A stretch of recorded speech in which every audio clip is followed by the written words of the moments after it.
सभी आंगनवाड़ी सेविका सहायिका मिनी बहनों का हमारे आज के इस वीडियो में बहुत बहुत स्वागत है। बहनों, ये हमारे उत्तर प्रदेश के महाराजगंज जिले से एक खबर निकल कर आ रही है कि सर्वे के आधार पर बच्चों को पोषक भोजन जरूर दें। सर्वे के आधार पर ही क्यों, सभी गार्जियंस को अपने बच्चों को अच्छे भोजन देने चाहिए, केवल सर्वे के आधार पर ही नहीं। लेकिन ये तो हम आंगनबाड़ी बहनों के लिए ये खबर निकली है कि सर्वे के आधार पर भोजन देना सुनिश्चित करना है। डीएम अनुनय झा ने मंगलवार को जिला पोषण समिति की बैठक ली। बीएचएनडी को नियमित तौर पर आयोजित करने का निर्देश दिया। आंगनबाड़ी केंद्र में आने वाले बच्चों के लिए आयोजित बेसलाइन सर्वे के आधार पर उनके लिए पोषक भोजन उपलब्ध कराने का निर्देश दिया। उन्होंने सभी बच्चों को हीमोग्लोबिन टेस्ट करने को कहा, साथ ही प्रति माह बच्चों के पोषण की रिपोर्ट तैयार करने का और उनके अनुरूप आवश्यक कार्यवाही करने का भी निर्देश दिया। आनंद नगर पंचायत में आंगनबाड़ी केंद्रों पर बर्तन उपलब्ध कराने के लिए एसडीएम फरेंदा को निर्देशित किया। उन्होंने डीएसओ से कहा कि जिन आंगनबाड़ी केंद्रों पर गैस सिलेंडर उपलब्ध नहीं है, वहां डीपीओ से समन्वय करते हुए गैस सिलेंडर उपलब्ध कराएं।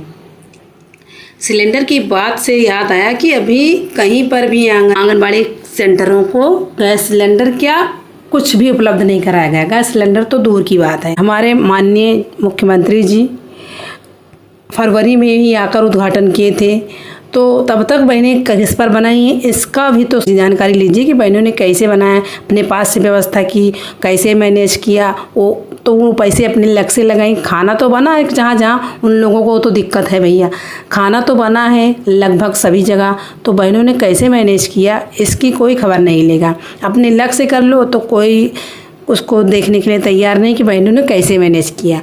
डीपीओ से समन्वय करते हुए गैस सिलेंडर उपलब्ध कराएं। डीपीओ और सभी सीडीपीओ को आकस्मिक रूप में स्वयं बच्चों के रिपोर्ट का भौतिक परीक्षण करने का निर्देश दिया।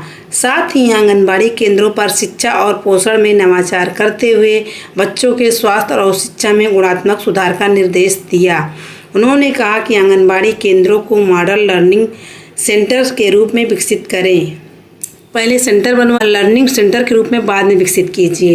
बैठने की व्यवस्था है नहीं, केवल बोल देने से मॉडल लर्निंग सेंटर नहीं हो जाएगा।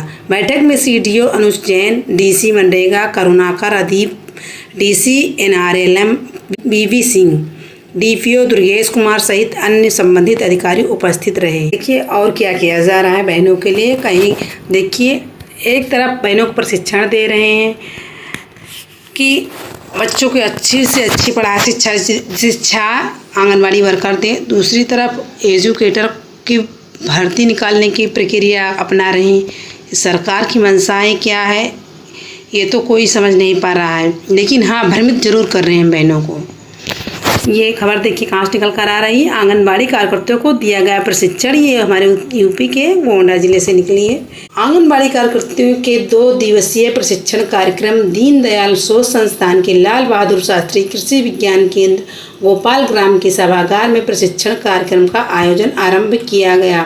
श्री अन्न से पोषण और पोषण थाली कार्यक्रम विषय पर आयोजित प्रशिक्षण का उद्घाटन पर वरिष्ठ वैज्ञानिक एवं अध्यक्ष डॉक्टर चंद्रमणि त्रिपाठी ने किया। पोषण थाली से मेरे दिमाग में एक बात आई है कि जो पोषण पखवाड़े के तहत जो पोषण थाली बनाने के लिए क्या कहा जाता है, इसको हम बहनों को अपने पास से मैनेज करना पड़ता है। इसके लिए कोई बजट नहीं आता। तो भाई सरकार को ये भी चाहिए कि हम लोगों को मानदेय पर भी ध्यान दें। केवल हम लोगों को कह दिया जाता है कि जाइए पोषण माह मनाइए। अरे पोषण माह मुँह से मनाया तो जाता नहीं, या शकल या चेहरा दिखाने से पोषण माह हो जाता है। उसमें भी व्यवस्थाएं करनी पड़ती हैं, तभी लोग आकर्षित होते हैं, और वो व्यवस्थाएं करने के लिए पैसे लगते हैं। वो पैसे कहाँ से आए इस पर नहीं कोई फोकस करता कि कार्यकर्ता 6000 में कैसे मैनेज करती है। आयोजन में डीपीओ मनोज कुमार के सहयोगी से झंझरी ब्लॉक और शहरी क्षेत्र की 25 आंगनबाड़ी कार्यकर्तियों ने हिस्सा लिया। डॉक्टर ने कृषि विज्ञान केंद्र की ओर से चलाई जा रही गतिविधियों के संस्थान के संस्थापक राष्ट्र ऋषि नानाजी देशमुख द्वारा सामाजिक पुनर्रचना के अनुकरणीय कार्यों को विस्तार पूर्वक सभी के समक्ष रखा। कृषि विज्ञान केंद्र में विभिन्न प्रकार के रोजगार परक प्रशिक्षण कार्यक्रम की जानकारी दी। केंद्र की गृह वैज्ञानिक ममता त्रिपाठी ने पोषण से स्वास्थ्य विषय पर प्रशिक्षणार्थियों को श्री उपयोगिता और कुपोषित बच्चों को स्वस्थ रखने के लिए पोषण थाली का प्रस्तुतिकरण किया। वहाँ पर तो प्रस्तुतिकरण आप लोग कर लेती हैं, लेकिन हम लोग कैसे प्रस्तुतिकरण करें ये तो बताइए। उसका बजट कौन दे। वहीं शशि बाला सिंह ने गृह वाटिका के बारे में जानकारी दी। संत कुमार त्रिपाठी ने कार्यक्रम का संचालन किया। देखिए, मनाने के लिए प्रशिक्षण के दौरान आप लोगों के पास तो बजट आता है कि प्रशिक्षण का अलग से बजट आता है, आप लोग तो खर्चा कर देते हैं, लेकिन हम लोग जब धरातल पर उतरते हैं, जिनके लिए ये सब कार्यक्रम होता है, उनको करने के लिए बजट भी तो देना चाहिए सरकार को कुछ, कि हमारी वर्कर जो है पोषण थाली या पोषण माह मनाने के उपरांत क्या चीज़ प्रेजेंट करेंगी, लाभार्थियों को क्या दिखाएंगी। आखिर पोषण कार्यान्वयन के लिए पोषक तत्वों की ज़रूरत होती है, उसके लिए पैसे लगते हैं, हम लोग फिर भी मैनेज कर लेते हैं, लेकिन इस पर सरकार का फोकस नहीं जाता है। उनको ये लगता है कि आंगनबाड़ी जो है उसके काबिल नहीं है, तभी तो एजुकेटर की भर्ती निकाल रहे हैं।